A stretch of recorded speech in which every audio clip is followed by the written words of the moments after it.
I'm currently working on an emulator of the 6303 processor, which is the one that's in the Psion Organiser, and what I'd like to do is have some way of testing it, and obviously the best way of testing a 6303 emulator is to compare what's happening to a real 6303. So as really just the addresses that are being executed would probably be enough. I don't really need the internal register contents. I've decided to get a real 6303, and where better to get one of those than Psion Organiser, which is the reason why I'm writing the emulator. So this is a P250, which is a commercial version of the organiser. This one just comes up and says data pack when I start it up, which isn't particularly useful. So what I'm going to do is I'm going to take that chip off there, which is the well, it's an OTP one-time programmable EEPROM 27C256, and I'm going to wire it up to this, which is my Pico ROM emulator. So I've got some jumpers here, and I'm just going to take all those wires and put them there, and then somehow arrange it. I'm not really sure how at the moment. Sort of need to sit somewhere fairly close. I don't want very long wires. It doesn't run at a very high clock rate. And then I'm going to use that to hold the ROM for the organiser, and I'm going to get this to execute it, and we'll see if it works. If it does, then I can use this to trace the execution of this process. Well, where is it? Processor's under here somewhere. Of the processor, the 6303 in there, and check that I'm getting exactly the same results on my emulator code. The code finally, once I get it working, is going to run in a Pico. So we'll see how this works. It's going to be, well, I've just built that. That's probably going to work. There's very little on it. And then now I've got to wire these 27, something like that, 27 wires. There's no supply, but it's a 28 pin footprint, so I'm going to do that.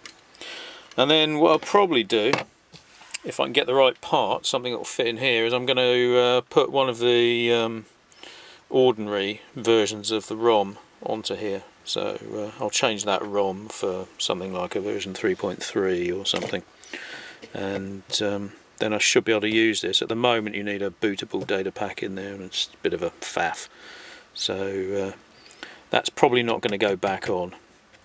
So what I've got to do now is remove that IC and wire it up.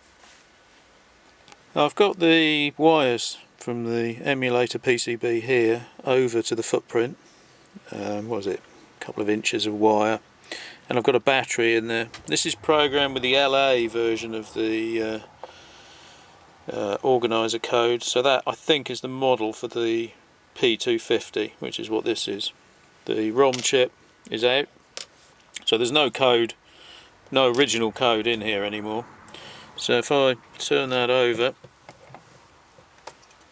it's a bit awkward, and turn it on, there you go, it's running.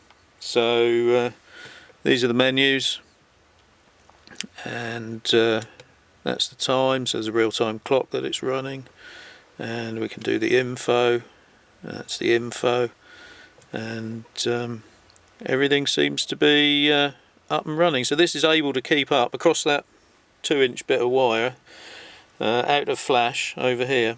So if I turn that off, there you go, I've just turned the emulator off and it's just died. So it's definitely running code from that device.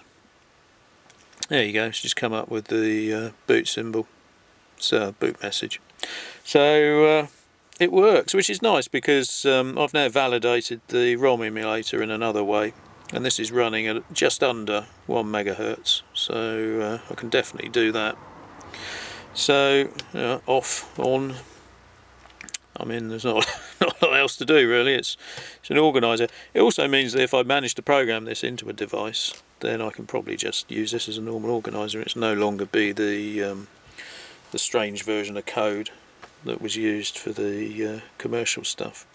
So what I'm going to try and do now is get a trace of this starting up from reset, which is what I wanted, and hopefully that'll help me with my emulator code, actually see what's going on.